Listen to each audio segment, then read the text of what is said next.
Hello,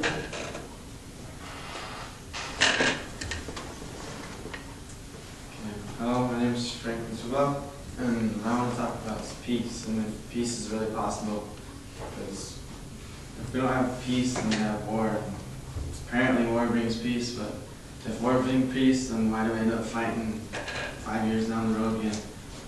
So I have 2 reasons why peace is possible, and reason number 1 is peace is possible through love. I know it sounds hippie and all, but as you can tell, hippies were in peace. You know, they really loved each other, and they were all in peace. You know? I'm assuming if we do that again, we'll be okay. My second reason is peace. Peace was possible through time, and I guess time heals all. And if we give it enough time, maybe we'll come together and be peaceful again. If not, then shitty, huh? So my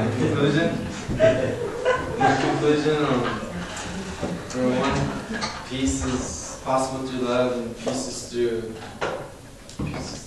time. And to my final statement, to find peace through the word, through the world, and others, we have to find peace through ourselves. And if we don't do that, then peace really isn't possible. Thank you.